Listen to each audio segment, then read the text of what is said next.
Buong puso kitang ipagdarasal at iaalay ang lahat ng iyong kahilingan sa ating dakilang Diyos.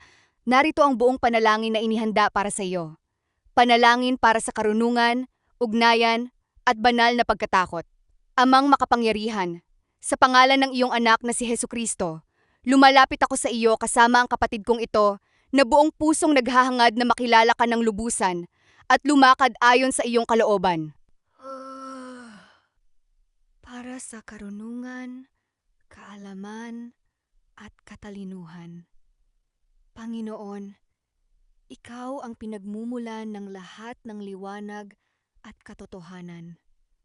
Ibigay mo sa Kanya ang tunay na karunungan na nagmumula lamang sa iyo, hindi karunungan ng sanlibutan, kundi yaong nagmumula sa Diyos Ama, Diyos Anak, at Diyos Espiritu Santo.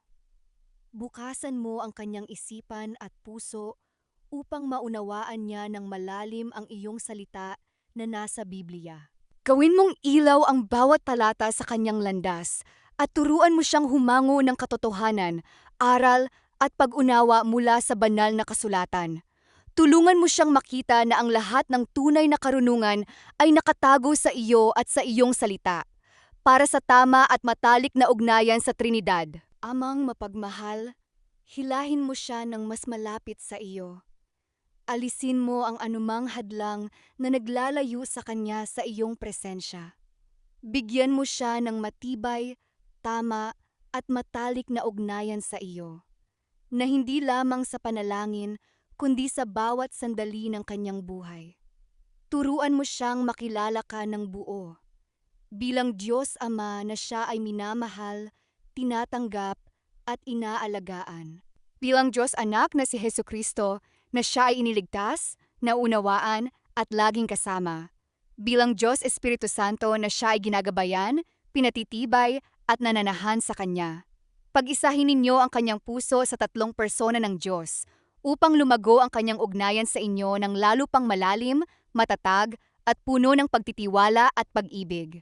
Para sa banal na pagkatakot sa Trinidad. Itanim mo sa kanyang puso ang tunay na banal na pagkatakot sa iyo.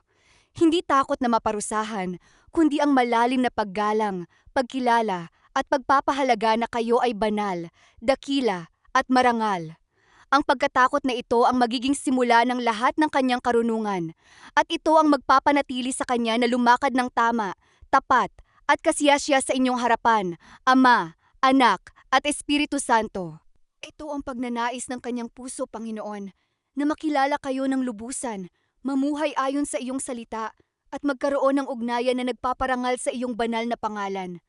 Ang lahat ng ito ay aming hinihiling at ipinagkakatiwala sa pangalan ni Hesus Kristo. Amen. Salita ng Diyos para sa iyo. Ang pagkatakot sa Panginoon ay siyang pasimula ng karunungan. Ang lahat ng nagsisigawa nito ay may mabuting pagkaunawa. Ang kanyang pagpupuri ay nananatili magpakailanman. Mga awit 111-10. Manatili kayo sa akin at ako'y sa inyo. Gaya ng sanga na hindi makapagbunga sa kaniyang sarili, maliban na kung manatili sa puno. Gayon din naman kayo, maliban na kung manatili sa akin. Juan 15-4. Ang iyong pagnanais ay napakaganda sa paningin ng Diyos. Tiyak na hindi siya magpapahuli sa pagtugon sa iyong puso. Gusto mo ba na magdagdag pa tayo ng ibang kahilingan sa panalangin?